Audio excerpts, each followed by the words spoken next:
오늘 선포하실 하나님의 말씀은 창세기 48장 15절에서 20절 말씀입니다.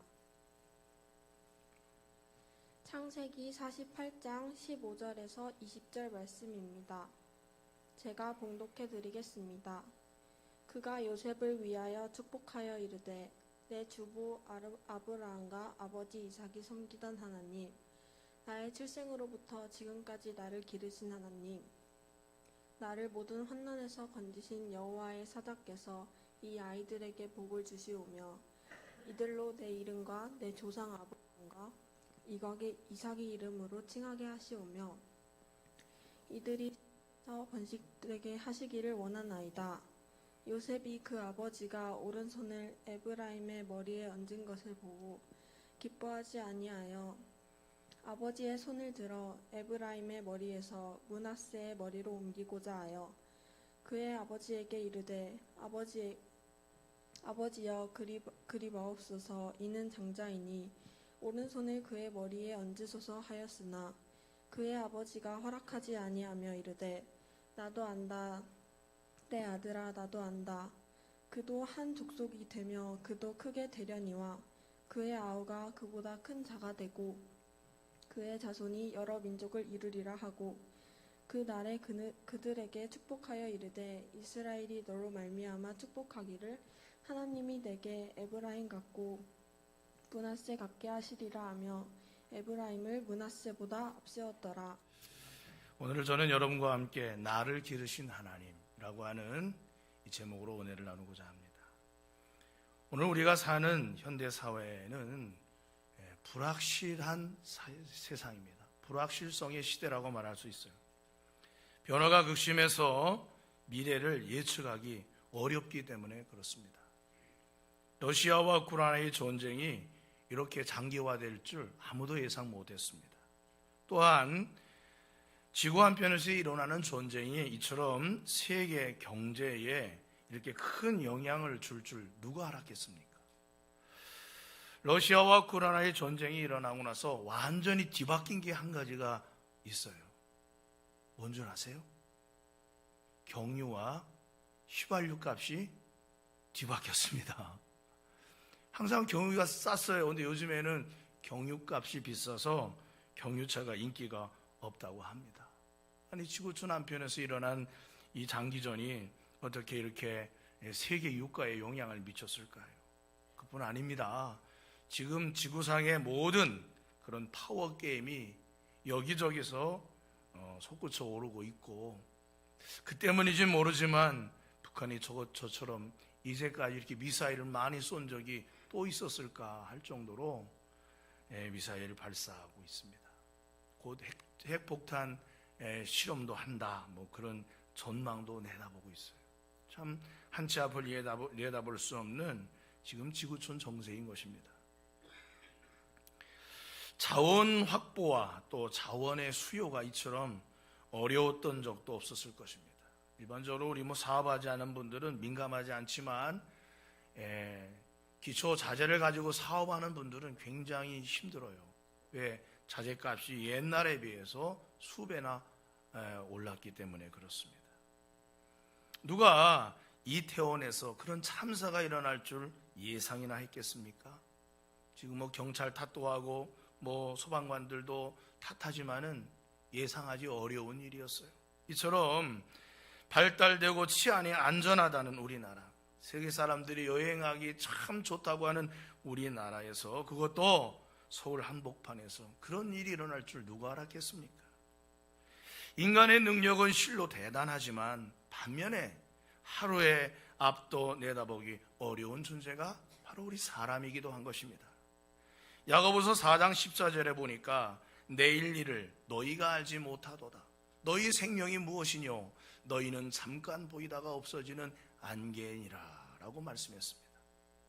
인생 자체가 안개와 같이 불확실성 속에 있다는 것입니다. 그렇기 때문에 인생길에서 방황하는 사람들이 얼마나 많습니까? 오늘 우리가 만나볼 인물도 자기 자신의 인생을 되돌아보면서 험악한 세월을 보냈다라고 말하는 사람입니다. 바로 야곱입니다. 그러나 오늘 말씀 중에 15절에 보면은 나는 험악한 세월을 살았다는 말과는 완전히 다른 나를 기르신 하나님이라는 아주 의미심장한 말도 야곱의 입술에서 고백이 되어지고 있습니다. 험악한 세월을 보냈다는 말, 또 그런 가운데서도 하나님이 자신을 길러주셨다라고 말하고 있는 야곱인 것입니다. 불확실한 인생 속에서 하나님으로 인해 뭔가 분명한 것을 붙잡게 된 듯한 야곱의 말, 우리가 오늘 그의 말을 자세히 묵상하면서 한번 그 의미 속으로 한번 들어가 보려고 합니다. 야곱은 애굽으로 내려가 바로 앞에 섰을 때 바로가 물었습니다. 내 나이가 몇이냐? 그랬더니 야곱이 말하기를 내가 우리 조상들에 비해서 험악한 세월을 살았습니다. 130살밖에 안 됐지만 험악한 세월을 살았습니다 라고 그렇게 고백했어요. 여러분, 얼마나 인생이 파란만장한 인생이었으면 누군가가 나한테 물어볼 때 아유 내가 인생 험하게 살았어요 이렇게 말하겠습니까? 그만큼 우리가 야곱을 알기로도 그는 참 험한 세월을 살았습니다. 인생이란 자기가 예상하고 꿈꾼 대로 항상 되어지던가? 그렇지 않아요. 그렇기 때문에 인생살이가 고해, 고통의 바다라는 말이 있는 것입니다.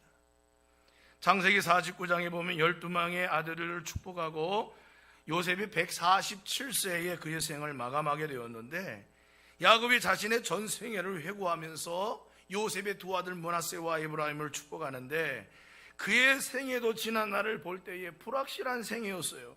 그런데 그의 마지막 기도와 그의 마지막 말들을 보면 결코 불확실한 사람이 아님을 알게 되는 것입니다. 오히려 그는 뭔가 더욱 확실하고 분명한 것을 붙잡고 살고 있는 사람만이 알 수 있는 그런 고백을 오늘 하고 있다는 것입니다. 우리도 이 야곱의 확실한 고백을 들으면서 우리의 불확실한 생애 속에서도 이처럼 야곱처럼 담대하고 아름다운 고백들로 여러분의 입술과 생애가 넘쳐나시기를 주의 이름으로 간절히 축원합니다. 첫 번째로는 야곱은 자신의 전 생애를 돌봐주시는 하나님이심을 믿었습니다.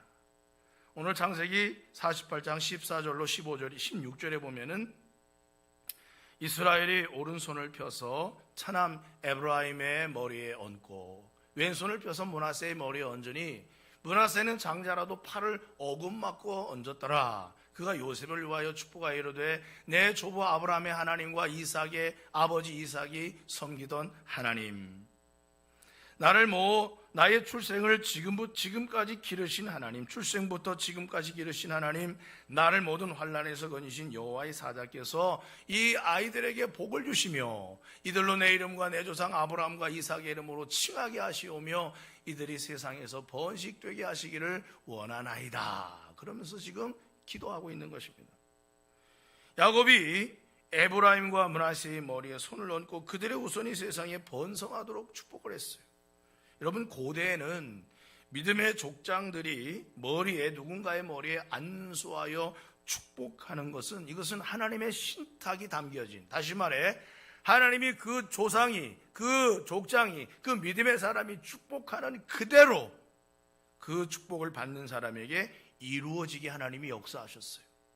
그런데 야곱이 누구의 이름으로 축복합니까? 하나님의 이름으로 축복하고 있습니다.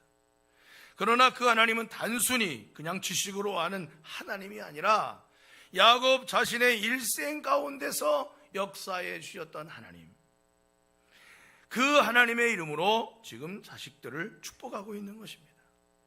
야곱이 그런 형식으로 축복하는 이유가 무엇이겠습니까? 하나님이 자기의 전생애 가운데 역사해 주셨다는 이 감사의 고백과 그 하나님이 에브라임과 므낫세 가운데도 동일하게 나에게 역사해 주신 것처럼 그렇게 동일하게 역사해 주실 것을 확신하기 때문에 그렇게 기도하고 있는 것입니다. 그러면 야곱이 회상하면서 기대하고 바라봤던 그 하나님은 어떤 하나님이셨습니까? 출생부터 지금까지 자기 자신을 길러주신 하나님이요, 자신의 모든 인생 속 환난에서 건지신 분이라고 야곱이 고백을 하는 것입니다.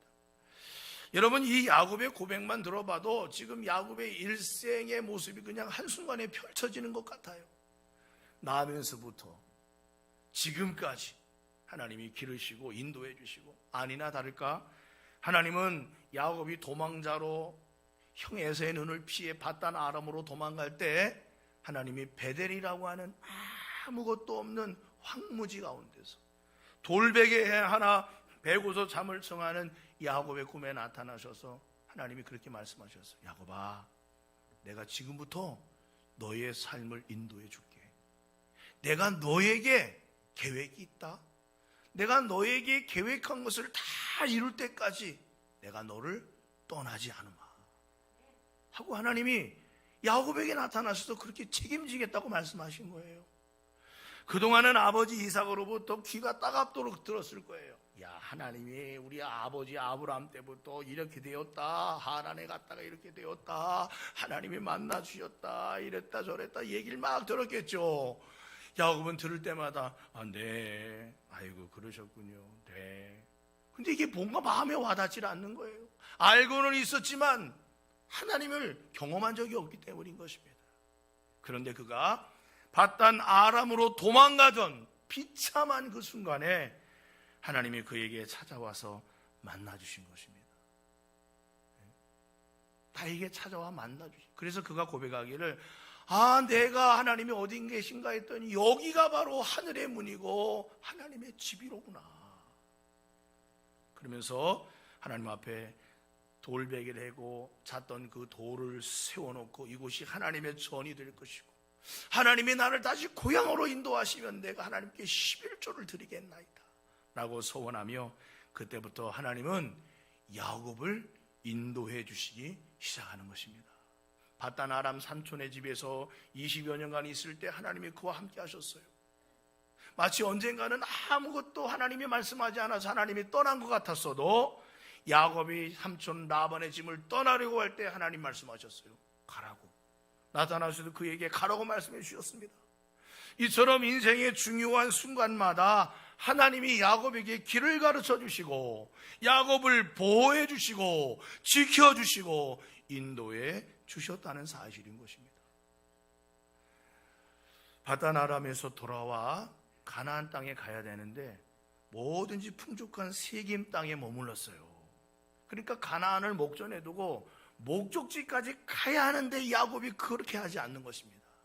그때 야곱의 집안에 낭패와 어려움이 닥쳤는데, 그것은 딸 디나가 세겜 족장의 아들에게 성폭행을 당하는 불상사가 발생을 했습니다. 그런데 그걸로 끝나지 않았어요. 디나의 오라비니 시므온과 르이가 그 세겜족에게 결혼을 시켜주겠다 약속하고 그들이 다 할례를 받은 상태에서 아파할 때 칼을 들고 다가서 그 모든 세겜족의 남자들을 죽여버렸습니다. 도륙을 해버렸어요. 그러니 주변에서 족들이, 모든 족속들이 일어나 야곱 족을 죽이자, 저 야곱의 가족을 일망타진하자 해서 막 일어날 때 하나님께서 다른 족속들을 두려워하게 하셔서 야곱을 죽이지 않도록 그 집안을 보호해 주셔서 안전하게 피신할 수 있었다고 말하고 있습니다. 여러분, 비가 오면 우산이 되어주시고 햇빛이 따가우면 그늘이 되어주시고 갈 길을 못 찾아 방황할 때는 하나님이 가라, 이 길로 가라 가르쳐 주시고, 야곱이 애굽에 가서 알게 된 거예요. 늦음하게, 내 지난 생에는 하나님이 길러주셨구나, 하나님이 나의 아버지시구나, 그때 깨닫게 된 것입니다. 하나님을 알고 하나님의 인도함을 받고 사는 모든 그리스도인들도 똑같이 하나님을 아버지라고 고백해요. 여러분 그렇습니까? 하나님 여러분 아버지가 맞습니까? 한번 고백해 보시기 바랍니다. 나의 아버지 하나님. 시작. 그렇습니다. 나의 아버지 하나님. 아버지가 뭐 하는 분이에요? 날 때부터 길러주시는 분이죠. 결혼했다고 아버지가 아닌가요? 네, 결혼했어도 늘 아버지의 마음은 자식들에게 있는 것입니다. 하물며 우리 하나님은 어떠시겠습니까? 한번 택하시고 한번 지키시기로 약속했으면 하나님의 약속은 변함이 없는 것입니다.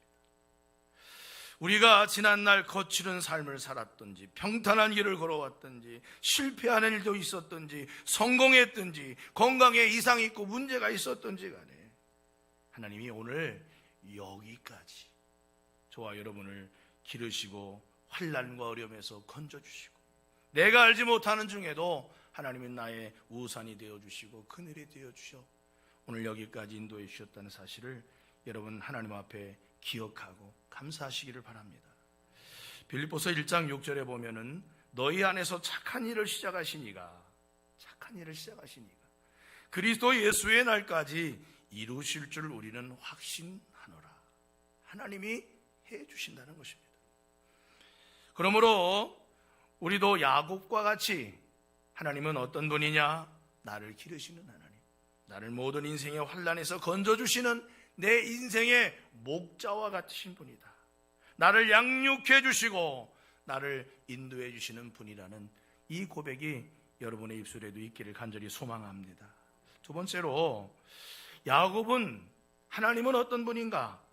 우리의 생각과 다르게 일하시는 하나님이라고 야곱은 확신했습니다.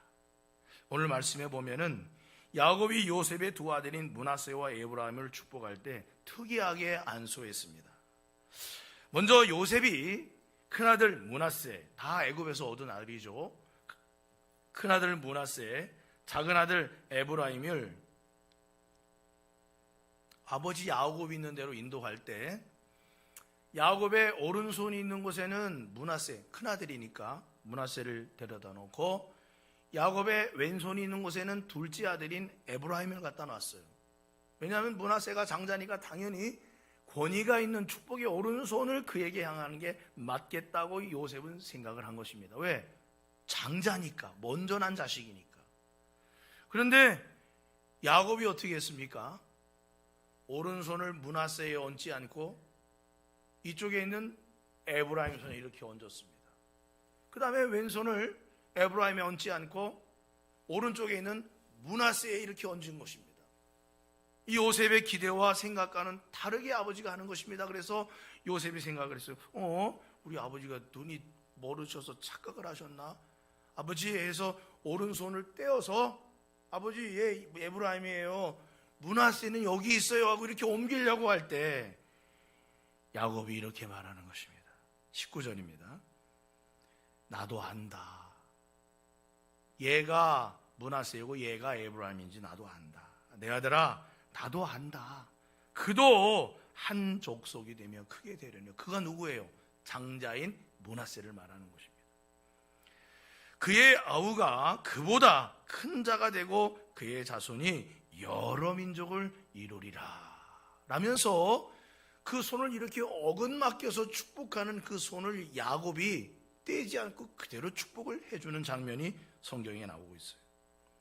아니 어째서 요셉과 야곱은 이 문제를 가지고 신경전을 한 것일까?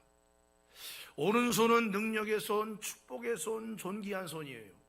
그리고 왼손보다는 항상 우선하는 손으로 고대 사람들은 생각을 했습니다. 그래서 오른손을 들어 축복하더라, 오른손을 들어 축복을 하더라, 이렇게 말을 합니다. 이전에 야곱 자신은 아버지 이삭과 형 에서를 속이면서 장자가 받을 축복을 가로채려고 했습니다. 그래서 야곱이 에서처럼 털옷을 입고 아버지한테 가서 축복을 거짓으로 받았죠. 얼마나 축복을 사모했으면 그렇겠습니까? 그런데 오늘 야곱은 손을 어긋맞기면서 애초부터 동생을 장자인 것처럼 축복을 하고 있어요.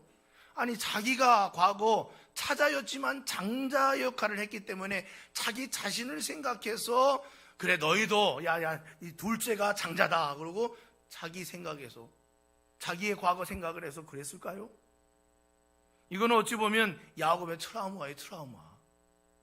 차자지만 장자가 되길 원하는 트라우마. 그래서 마치 요셉 지파가 아닌 므낫세와 에브라임 반지파 이렇게 해서 그들을 사실은 어찌 보면 야곱이 자신의 양 아들처럼 그렇게 축복 기도를 하고 있는 것입니다. 12지파를 향해 축복할 때. 그런데 왜 야곱은 이렇게 손을 어긋맞기면서 아직 자기 자신의 트라우마가 극복되지 않은 것처럼 그렇게 축복 기도를 한 것입니까? 그렇지 않습니다.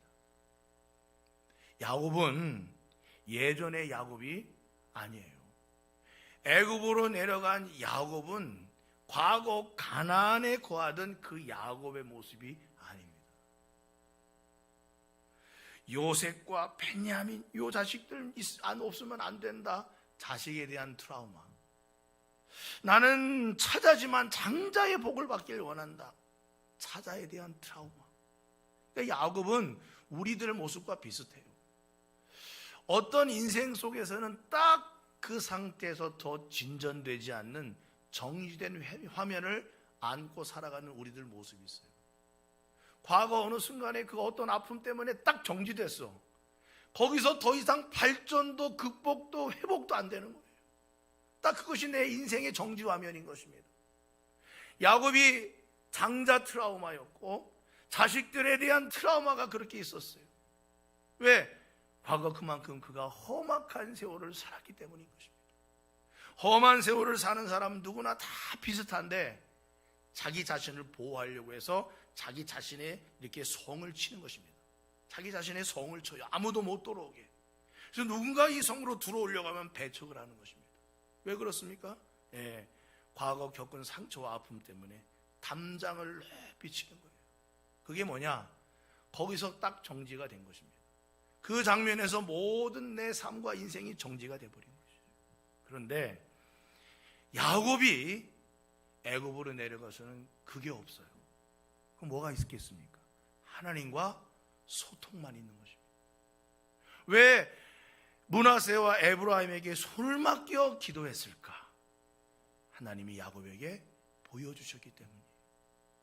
앞으로 하나님이 하실 일들에 대한 것을 야곱으로 하여금 포기하신 것입니다. 트라우마 때문에 차자를 장자로 축복한 것이 아닙니다. 하나님이 그러기를 원하셨기 때문이에요. 놀랍게도 여러분 잘 보세요. 아브라함부터 시작해 보면 아브라함의 첫 아들은 이삭이 아니라 사실 이스마엘입니다. 물론 부인은 다르죠. 근데 하나님은 이스마엘을 쓰신 것이 아니라 이삭을 장자와 같이 쓰셨어요. 약속의 자녀이기 때문입니다. 두 번째, 그러면 이삭이 낳은 야곱과 에서는 누구를 썼습니까? 에서가 형이었음에도 불구하고 허물 많고 야망 가득하고 욕심 많은 못된 야곱을 하나님의 장자와 같이 쓰셨어요. 또 야곱의 아들들을 보세요. 장자는 루벤입니다. 근데 하나님이 루벤을 쓰지 아니하시고 11번째 아들인 요셉을 사용하여 장자처럼 쓰셨다는 것입니다. 역대상 5장 2절에 보면 이렇게 말씀합니다. 유다는 형제보다 뛰어나고 주권자가 유다에게서 났으나 장자의 명분은 누구에게 있다고요? 요셉에게 있다고 그랬어요. 아니 그러면은 유다도 뛰어난데 유다를 장자로 세우지 않고 하나님은 그렇지 않으신 것입니다. 또한 요셉의 두 아들 중에 하나님은 장자인 므낫세를 놔두고 야곱을 통하여 장자의 명분을 누구에게 주었습니까? 에브라임에게 주었습니다. 그리고 나중에 보면 에브라임 지파가 유다의 12지파 중에 이 이스라엘 12지파 중에 가장 큰 지파가 돼요. 왜냐? 북이스라엘을 다스렸으니까요. 그리고 에브라임 지파에서 나온 사람들이 누구입니까? 여호수아가 에브라임 지파였고 사무엘이 에브라임 지파였고 북이스라엘의 첫 번째 왕이 여로보암이 에브라임 지파 사람인 것입니다. 하나님의 계획과 뜻이 있었기 때문에 하나님은 그것을 야곱에게 알려주시고 야곱은 그런 하나님의 뜻을 자기의 뜻으로 받아들여 하나님의 선한 뜻대로 축복을 해준 거라 이거예요. 전에는 자기 욕심대로 하고 자기가 원하는 대로 했으나 야곱이 애굽에서 달라진 거예요. 잃었던 아들 요셉을 만나면서 나에게는 고통과 어려움이라고만 생각했는데 하나님의 계획이 있었구나. 요셉도 내가 애굽의 종으로 노예로 팔린 형들 때문에 내가 이렇게 고통을 겪는다라고 그 배신감에 치를 떨면서 인고의 세월을 보냈으나 나중에 애굽에서 형들을 보고 나서 그때 깨달은 것입니다. 하나님이 나를 이곳에 먼저 보내신 겁니다. 이게 고생이 아니고 이게 고통이 아니고 이게 환난이 아니고 하나님의 계획이 있었던 것이로구나 하는 것을 깨닫는 순간에 트라우마가 극복이 되는 거예요. 사랑하는 성도 여러분이요, 하나님의 뜻과 계획은 우리의 상상을 초월합니다. 누구나 다 생각했죠. 믿음 좋은 요셉도 생각했습니다. 므낫세가 장자니까 장자의 복을 받아야 된다고. 아버지 그러지 마세요, 얘가 장자예요. 손을 떼서 옮기려고 할 때 야곱이 알아, 요셉아 내가 안다, 알아, 내가 다 알아. 그러나 하나님의 뜻이 있다는 것을 가르쳐 주셨어요. 에브라임 지파가 나중에 큰 자가 되리라. 사랑하는 성도 여러분, 야곱은 참 계산적인 사람이었어요. 팥죽 한 그릇에 장자권을 내게로. 우리도 계산하잖아요. 계산하며 살아요. 인생은 항상 내가 이렇게 하면 이렇게 되겠고 저렇게 하면 저렇게 되겠지. 야곱도 그러면서 살았어요. 삼촌 나발의 집에서도 신풍나무를 깎아서 탁 만들면서 그거 참 놀라운 일인데 야금야금 삼촌 라반의 재산을 사실은 가져간 거예요. 계산적인 사람이었어요. 욕심이 한없는 큰 자였습니다. 그런데 안개와 같은 인생 속에 살면서 계산 잘한다고, 야망을 크게 갖는다고 잘 되는 게 아니라는 것을 분이엘에서 깨졌어요. 분이엘에서. 내 계산기보다 하나님의 계산기가 더 정확하구나. 하나님의 계산기가 보다 확실한 것은 없구나. 여러분, 어떤 사람이 신앙의 변화를 이루어갈 때 한번 제가 감탄사로 표현해 보겠습니다. 좀 웃기더라도 참으시기 바랍니다. 웃지 않으실지도 모르겠지만은 보통 처음에 예수 믿어라, 예수 믿고 하나님 믿고 의지하며 사는 거 참 좋아, 그럴 때 어떻게 얘기합니까? 콧방귀 끼죠. 콧방귀 낍니다.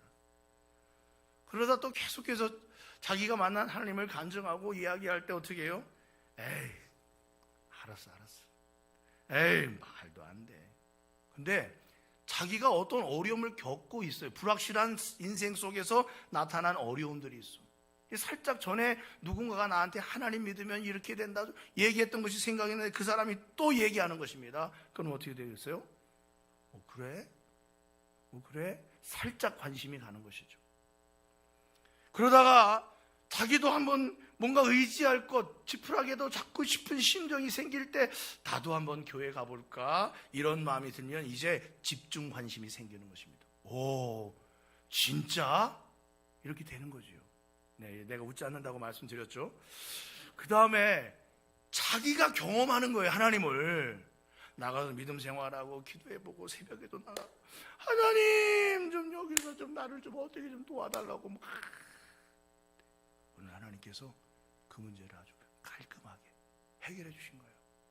그럼 어떻게 되겠어요? 이야, 진짜구나. 하나님 진짜 살아계시구나. 이때는 아멘을 해도 좋을 텐데 진짜 살아계시구나. 이렇게 되어 가야 하는 거예요. 신앙은 불확실성에서 출발하여 점점 확실함으로 바꾸어가야 하는 것입니다. 그렇게 되어가는 것입니다. 여러분은 어떠십니까? 자, 옆에 사람에게 한번 물어보시기 바랍니다. 점점 확실해져 갑니까? 시작.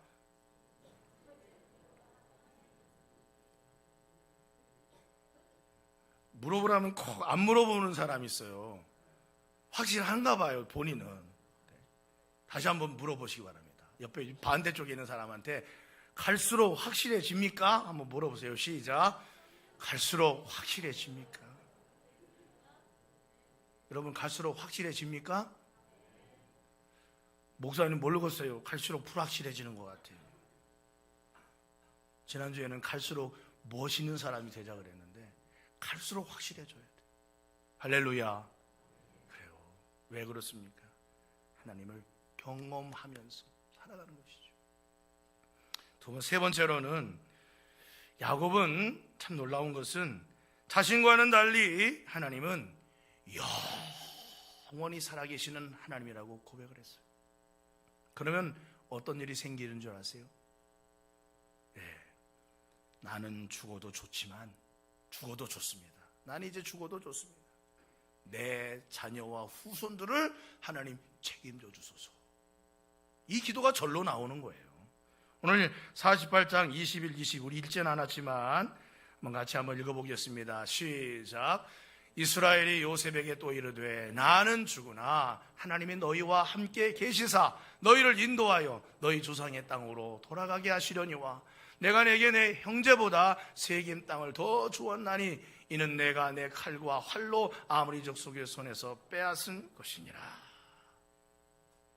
나는 죽으나 하나님이 너희와 함께 계셔서 너희를 인도하여 라는 이 고백을 하고 있습니다. 그는 자신의 죽음의 순간이 다가옴을 당당히 인정했습니다.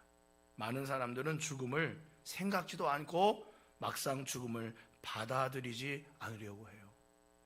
두 번째로 자신의 유한한 인생임을 인정함과 동시에 하나님은 영원하시다는 것을 철저하게 믿었습니다. 그리고 그 영원하신 하나님이 자신의 후손들과 함께하며 그들을 인도해주며 자신과 자신의 조상들에게 약속하시고 인도하셨던 것처럼 똑같이 그렇게 세월이 바뀌고 세대가 바뀌어도 그렇게 하시리라 믿으면서 후손들을 축복했다는 것입니다. 인생의 불행은 어디서 시작되는 것일까? 살아도 불확실하다고 느껴질 때부터인 것입니다. 어디로 가야 성공적인 것이고 어디로 가야 실패하는 것인지 어떻게 다 압니까 그것을? 그래서 인생이 험한 거예요. 야곱은 그런 인생은 유한하고 하나님만은 영원하시다고 말하며 이는 험악한 세월을 살아본 자만이 할 수 있는 고백인과 동시에 그런 세월 속에서 하나님을 만나고 하나님을 체험한 사람만이 할 수 있는 고백이기도 하다는 것입니다. 사람들은 언젠가 죽는다고 말을 합니다. 그러나 실제로는 행동으로 그것을 인정하고 싶지 않아요. 왜냐하면 죽음 이후에 대하여 아무런 준비가 되어 있지 않기 때문에 그렇습니다. 다른 말로 바꿔 말하면 영원하신 하나님을 의지하거나 믿지 않기 때문에 그렇습니다. 여전히 죽음 앞에서까지 내 인생은 내 것이라고 고백하면서 사람들은 죽는 것입니다. 이것이 인생의 가장 큰 불행인 것입니다. 자기 자신의 인생의 불확실성 속에서도 도대체로 어디로 가는 인생인지를 아는 지식을 얻기 전에는 결코 인생에 소망이 있다고 말할 수가 없는 것입니다. 그러면 야곱의 그런 지식과 고백의 결과는 무엇입니까? 자신은 죽어 없어질지라도 하나님은 영원히 살아계셔서 자신의 후손들과 함께하며 그들을 인도해 주실 거라는 거예요. 할렐루야. 그래서 기도하는 것입니다. 내 자녀들을 위해서, 내 후손들을 위해서 하나님 나와 함께 하신 것처럼 저들과도 함께 해주세요. 근데 자기가 하나님을 체험하고 만나지 못했으면 그런 기도를 할 수가 없는 거예요. 자신의 후손들을 하나님께 맡기기가 어려운 것입니다. 하나님 나와 함께 하신 것처럼. 왜? 내가 살아본 인생이 험해. 내가 살아보니 하나님 손 붙들고 사는 게 제일 좋아. 그것을 알면 어찌 내 자녀들이 그런 삶을 살도록 하나님이 축복해달라고 기도하지 않을 수 있겠습니까? 야곱의 이런 기도는 헛되지 않았어요. 430년 후에 야곱의 후손들은 큰 민족을 이루어 결국 그의 기도대로 출애굽을 하게 되고 하나님의 땅, 약속의 땅 가나안으로 가게 되었다는 것입니다. 야곱의 기도가 땅에 떨어지지 않고 이루어진 줄로 믿습니다. 야곱은 그의 인생 끝에서 지금까지 함께 하신 하나님을 자기 자신의 아버지라고 간접으로 고백을 하는 것입니다. 길러주신 분, 마치 아버지 아니겠습니까? 여러분에게도 하나님은 동일하게 야곱에게 아버지가 되어주신 것처럼 여러분에게도 아버지가 되심을 믿으시기 바랍니다. 불확실한 인생 속에서도 나를 길러주시고 여러분을 길러주시는 아버지 되신 하나님을 꼭 의지하며 믿음으로 확실해지는, 확신을 갖고 확실해지는 이 인생을 살아가는 우리 성도들이 다 되시기를 주의 이름으로 간절히 축원합니다.